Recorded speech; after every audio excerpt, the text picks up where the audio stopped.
Welcome to Mythos AI, your source for Cliff's Notes on complex subjects. Join Anna and Phil for yet another engaging conversation. Today on the deep dive, we're looking at something truly deeply concerning. It appears the Trump administration is now actively considering suspending habeas corpus, especially regarding immigration enforcement by ICE. Yes, the situation developing since January 2025 is quite serious. The materials we're examining cover the deep history of habeas corpus, the administration's stated goals now, ICE's recent actions, and significantly, a comparison to how Nazi Germany dismantled its own legal protections. Okay.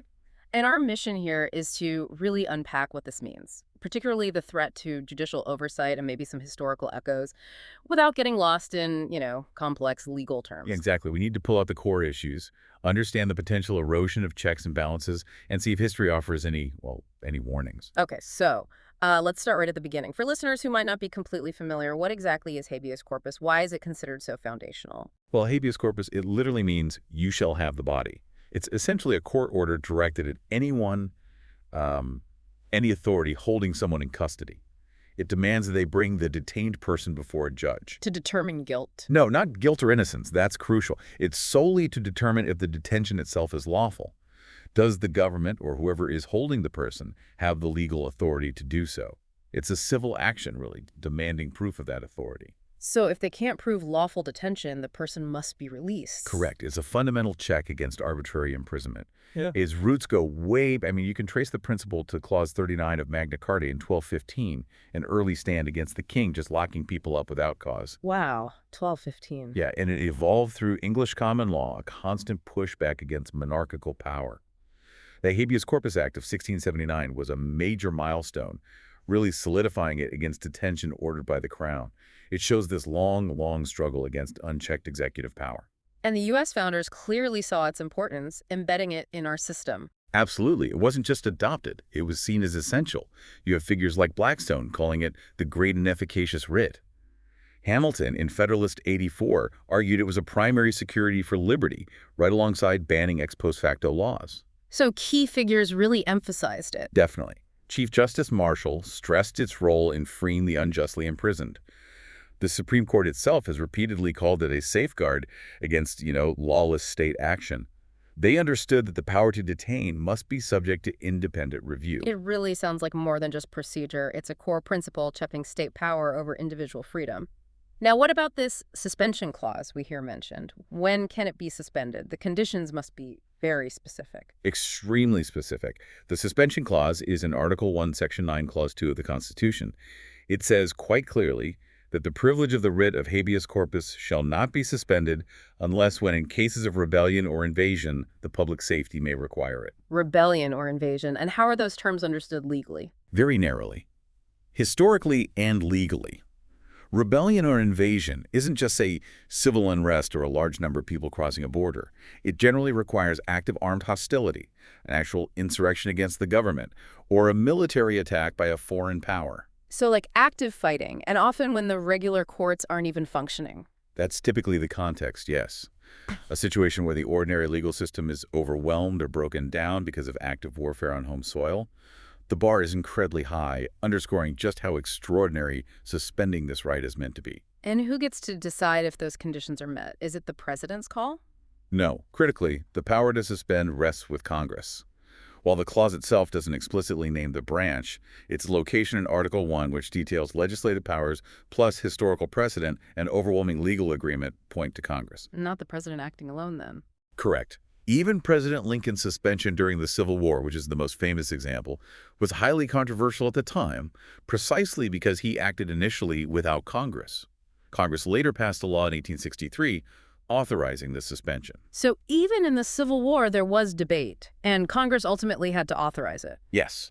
And legal scholars, even back then, argued that any suspension outside those strict constitutional limits, rebellion or invasion, would be an illegitimate executive power grab.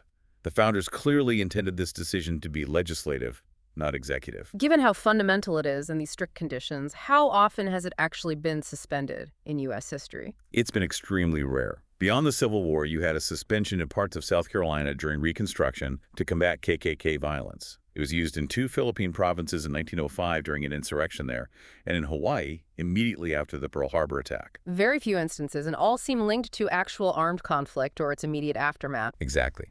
They underscore that suspension is viewed as a last resort for existential threats. And even during suspension, the courts have imposed limits. The Supreme Court case, Ex parte Milligan from 1866, is key here. What did Milligan establish? It established that military tribunals cannot try civilians, even when habeas corpus is suspended, as long as the civilian courts are still open and operating. This precedent really challenges any argument that suspension is needed for something like immigration enforcement, where civilian courts are fully functional. That's a very important point. So even in wartime, if civilian courts work, military courts can't just take over for civilians. Has habeas corpus been limited in other ways more recently, even without full suspension? Well, yes, there have been legislative efforts to narrow its scope in certain contexts. The Anti-Terrorism and Effective Death Penalty Act of 1996, for instance, put limits on federal habeas petitions after state convictions. But the Supreme Court has also pushed back sometimes. How so? In Gumini v. Bush in 2008, the court upheld the constitutional right to habeas review even for non-citizens held at Guantanamo Bay. They looked at the functional control the U.S. had over the detention, not just the location. So there's this ongoing tension, between executive desire for authority, especially national security, and the judiciary protecting this fundamental check. Okay, that historical context makes the current situation feel even more serious. What specific things has the Trump administration said or done since January 2025 that signaled this potential move towards suspension? The signals have been quite direct. On May 9th, 2025, just recently, Deputy Chief of Staff Stephen Miller stated publicly that the administration was, and I quote, actively looking at suspending the writ of habeas corpus. Actively looking at it. And for what purpose? To facilitate mass deportations. He specifically linked this to the large number of migrants crossing the southern border, attempting to frame it as an invasion under the suspension clause. That framing is key to their argument. This invasion language, how are they trying to justify suspension legally by calling migration an invasion? Well, back on January 20th, 2025, President Trump issued a proclamation called Guaranteeing the State's Protection Against Invasion. It invoked Article 4 of the Constitution, the part that says the federal government must protect states from invasion, and also some statutory authorities. Which statutes? Things like 8 U.S.C. Section 1182F and 1185A. The proclamation aimed to suspend the entry of non-citizens supposedly engaged in the invasion, and also restrict legal protections for those already here. But legally, does invasion in the Constitution mean migration? Overwhelmingly, the established legal understanding is no. Constitutionally, invasion requires armed hostility from another political entity, like a military attack. Courts have consistently defined it in those terms. The administration is attempting a radical redefinition, equating migration flows with a military assault to trigger these extraordinary powers. So let me make sure I understand. The Constitution speaks of invasion in terms of, say, another country attacking, not people seeking asylum or crossing the border. And the administration is trying to change that definition to justify suspending a fundamental right. That appears to be exactly the strategy. Redefine a core constitutional term to meet a policy goal. This allows them to claim the conditions for suspension exist without meeting the traditional legal standard of armed conflict. And acting as if the president alone can make that call, despite the power resting with Congress. That too. It directly challenges the understanding that Congress holds the suspension power. This pattern fits with their broader approach using wartime rhetoric, invoking laws like the old Alien Enemies Act of 1798 for immigration enforcement. The Alien Enemies Act from 1798. Yes, an act meant for declared wars against foreign nations. They're applying it, or attempting to, in the immigration context. It blurs the line between law enforcement and war powers, something courts have consistently pushed back on, but they keep trying. It seems like a determined effort to find any rationale, any perceived loophole to bypass Congress and the courts on immigration. That's the observable pattern. Heavy reliance on executive proclamations, very broad interpretations of existing laws, seemingly to avoid needing new legislation from Congress or facing judicial review. We've seen it in attempts to end humanitarian parole programs, arguments that existing immigration law strips courts of jurisdiction. Even if legal experts disagree strongly. Yes, the interpretations are often highly contested. But the underlying goal seems clear. minimize or eliminate judicial oversight of immigration actions. Which suggests this isn't just about immigration policy, is it? It sounds like a broader move to shift power to the executive branch. It certainly looks that way. Trying to suspend habeas corpus isn't merely an immigration tool. It's a direct challenge to the separation of powers. Habeas is the judiciary's check on executive detention. Removing it, especially based on a self-declared invasion or emergency. It shifts the power to define an emergency to the president, based on subjective views rather than objective facts. Precisely. It's an attempt to control the definition of crisis and grant the executive extraordinary power based on that self-definition, bypassing the checks and balances built into the system. That has profound implications for our whole constitutional structure. Let's shift focus slightly to IC, Immigration and Customs Enforcement. They're the ones on the ground. What have their actions looked like since January 2025, even without a formal habeas suspension? Even without formal suspension, ICE's operations have shown a clear trend towards less transparency and arguably less accountability. There's been a push to expand capacity, more funding, big contracts for detention facilities. And changes in policy. Yes. Policies from the previous administration limiting enforcement in sensitive locations, schools, hospitals, crucially courthouses were rescinded.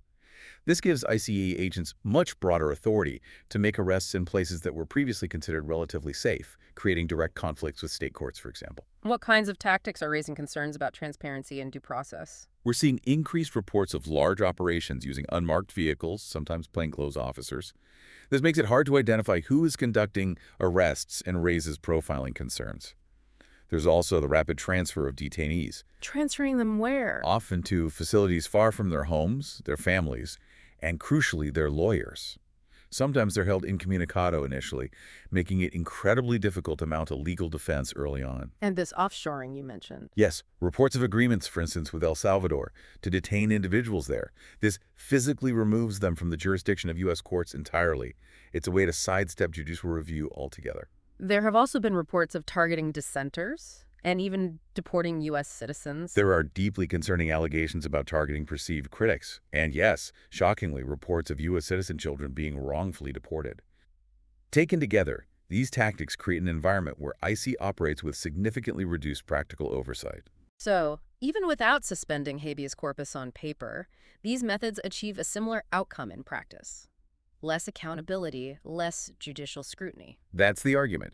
These procedural and logistical choices making legal access difficult, moving people far away or out of the country, limiting communication, they effectively create a de facto situation where judicial review is severely hampered. The outcomes start to resemble what would happen under a formal suspension, achieved through operational means. This brings us to the specific case you mentioned, Kilmar Abrego Garcia. How does his story illustrate this erosion of judicial power? Mr. Garcia's case is, frankly, chilling.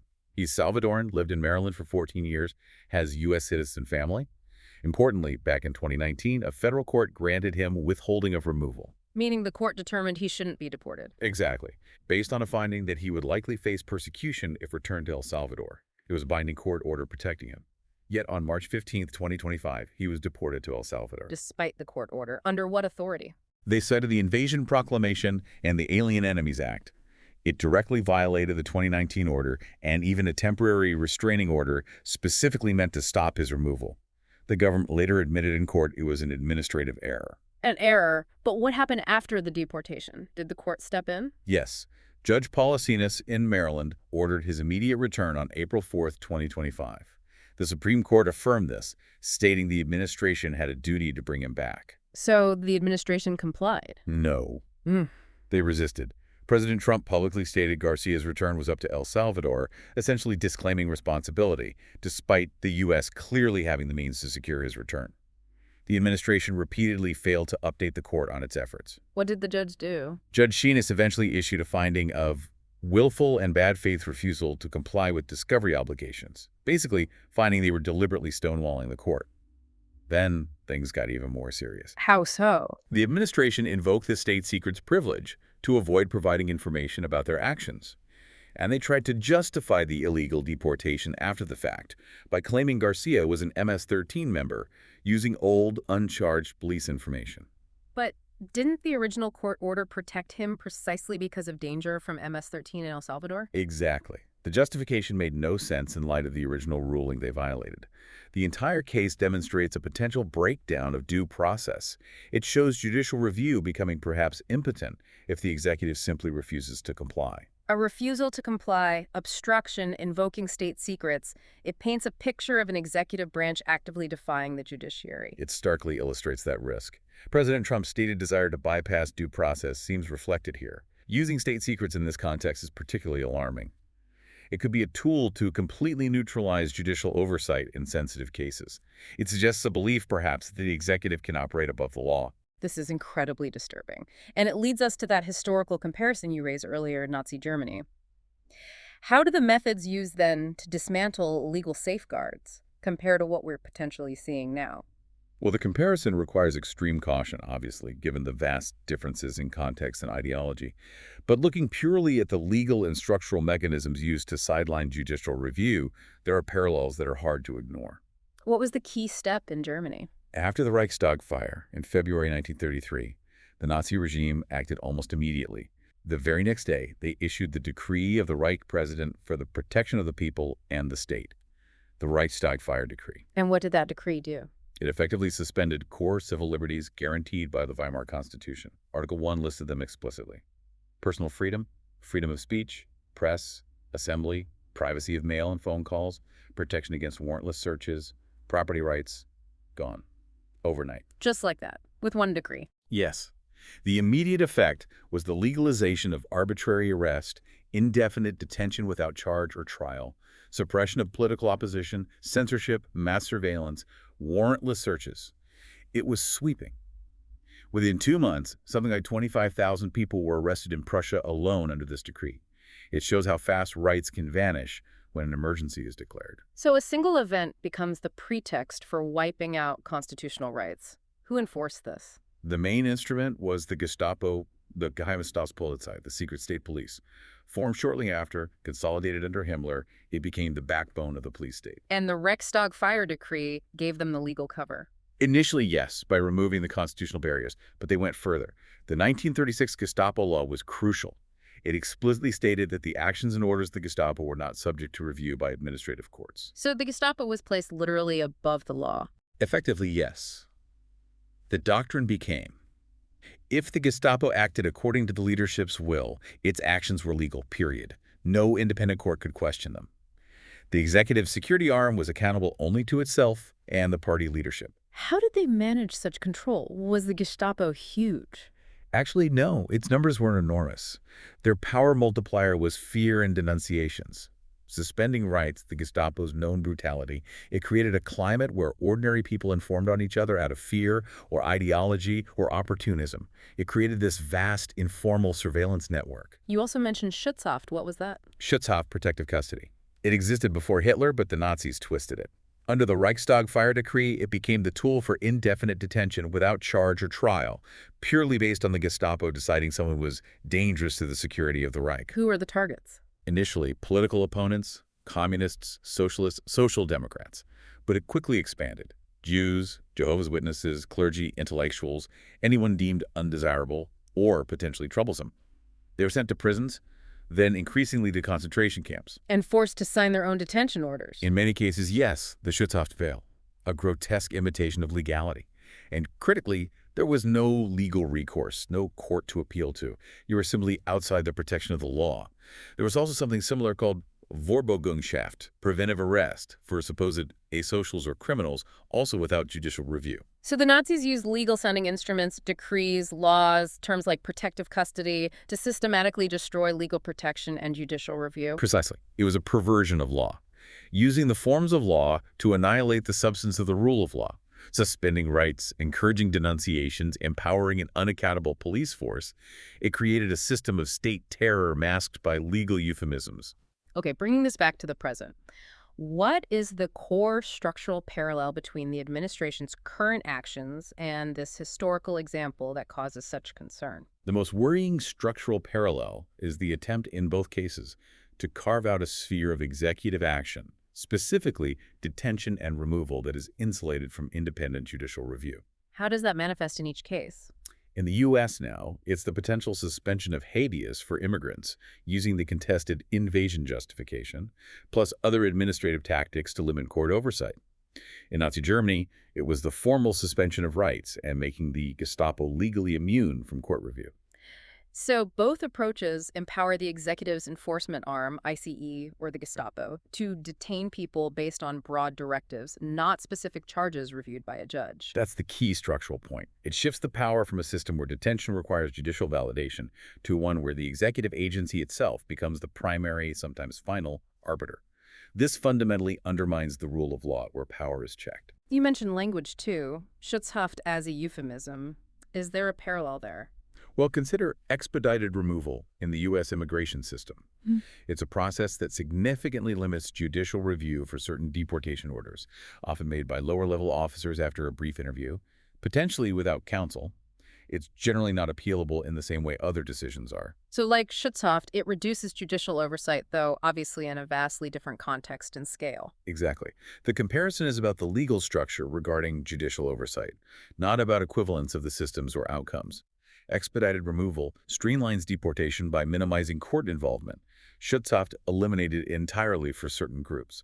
Both, in their own ways, use legal framing for processes that limit access to courts and due process safeguards, raising concerns about potential errors or arbitrary action. But we must stress the differences. We are not equating the U.S. in 2025 with Nazi Germany. Absolutely not. That cannot be stressed enough. The ideologies are worlds apart. Anti-immigrant nationalism versus totalitarian Nazism aiming for racial purity and genocide. The legal contexts differ. Manipulating within a constitutional framework versus dismantling one entirely. The scale and intent are incomparable. Mass detention deportation versus systematic mass murder. The historical settings are completely different. So the comparison is strictly limited. Strictly limited to that specific structural element. The danger inherent in any attempt to remove independent judicial review over executive detention. Adopting that structure is dangerous, regardless of the other profound differences. Okay, let's try to synthesize this. What are the absolute core takeaways from this deep dive? We've covered the history, the current actions, the comparisons. What stands out most? Several things are starkly clear. First, the administration's active consideration of suspending habeas corpus is a serious challenge to a cornerstone of constitutional liberty. Second, the specific mechanisms being discussed or used show disturbing structural echoes of how authoritarian regimes, like Nazi Germany, have historically dismantled legal checks. Third, cases like Kilmar Garcia's and historical examples like Schutzhaft vividly illustrate the real-world consequences when executive power operates without meaningful judicial constraint. And you've emphasized habeas corpus isn't just some legal technicality, it's fundamental. Why is its preservation so critical for a constitutional republic? Because habeas corpus is the embodiment of the principle that government power, especially the power to detain, must answer to the law and independent courts. It's the ultimate safeguard against arbitrary executive detention. It's tied directly to the separation of powers, to the rule of law itself. You could almost see it as the people's check on the government's power to imprison. That's a good way to put it. Through the courts, it's how the people ensure their government agents exercise detention power lawfully. Eroding habeas erodes that accountability. It signals a potential breakdown where the executive is no longer fully bound by law, at least in that sphere. So, contemplating suspension under these circumstances isn't just a policy debate, it's questioning the fundamental structure of the republic. That's the gravity of it, yes. Suspending habeas based on a unilaterally declared invasion, possibly without congressional approval, crosses a threshold. It risks dismantling a core check against arbitrary rule. Removing judicial review of detention is, historically, a defining legal feature of authoritarianism. It can be a step towards state terror. And the Nazi comparison serves as a warning of where that path could lead. It serves as a warning about the endpoint of removing judicial checks on detention power, even acknowledging all the differences. Even if initially aimed only at non-citizens, history warns that breaching such a fundamental principle for one group makes it easier to breach it for others later. Preserving habeas corpus isn't optional for democratic governance, it's essential. Without it, what does law become? Without independent judicial review of detention, legality risks becoming simply obedience to executive command. A republic requires that check. It's non-negotiable. Thank you for joining us for this very sobering but absolutely crucial look at habeas corpus and the current threats it faces. We hope this deep dive gives you much to consider about historical precedents and contemporary challenges. And perhaps leave you with this thought. What are the lasting consequences for the balance of power in our government and for the freedom of everyone if the executive branch gains the power to unilaterally redefine foundational constitutional terms like invasion, simply to expand its own authority in times it perceives as a crisis? Thanks for listening to Mythos AI. Stay tuned for more concise insights. And remember to hit the like button and subscribe for future episodes.